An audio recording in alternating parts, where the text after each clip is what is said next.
Que assolir les flames van obligar a desallotjar diverses vivendes i tallar les carreteres d'accés. Malauradament, l'incendi ha cremat 14 hectàrees del parc natural.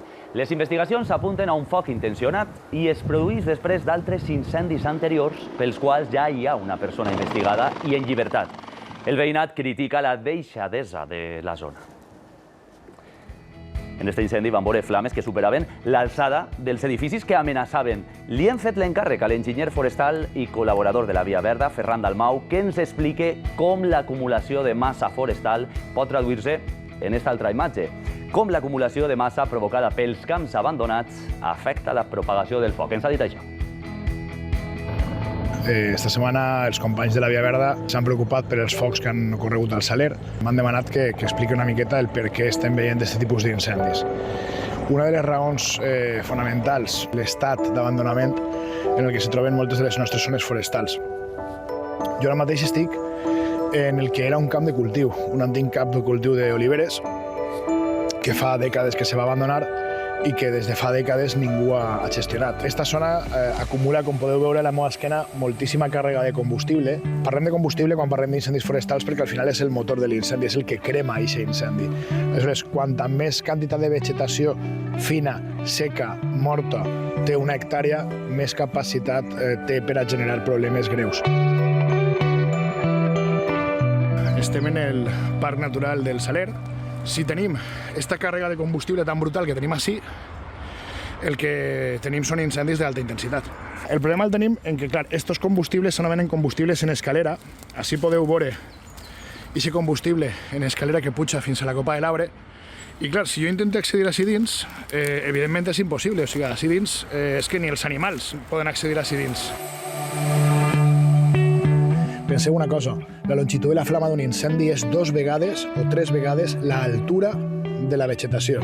És a dir, si este arbre té 15 metres d'alçada, les flames poden arribar a fer per damunt 30 metres. Per tant, podeu imaginar les imatges que hem vist estos dies dels incendis del Saler, la dificultat que té d'extinció. Això és l'impacte del cap de l'incendi contra aquesta torre, i afortunadament no hi ha hagut ningun apartament que es ficarà a cremar.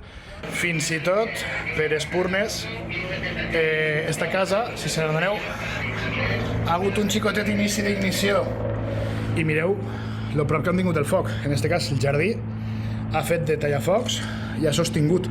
La importància d'aquesta bardissa que es veu allà baix, aquesta bardissa és de Phytosporum, que és una espècie prou resistent, i ha fet de cordó i ha evitat que el foc arribara fins a la pròpia casa. Per això és importantíssim quins materials posem en els nostres jardins, perquè al final poden contribuir a la propagació de l'incendi.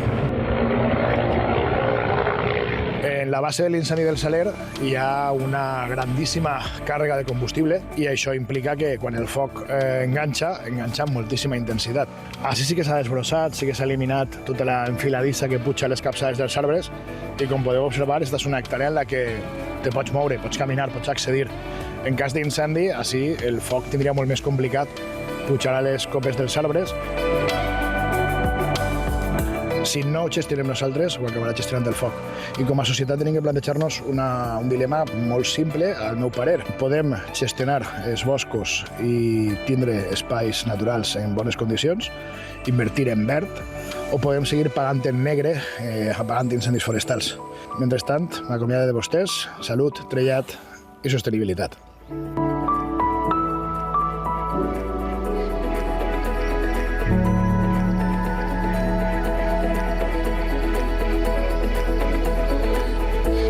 On vostè veu una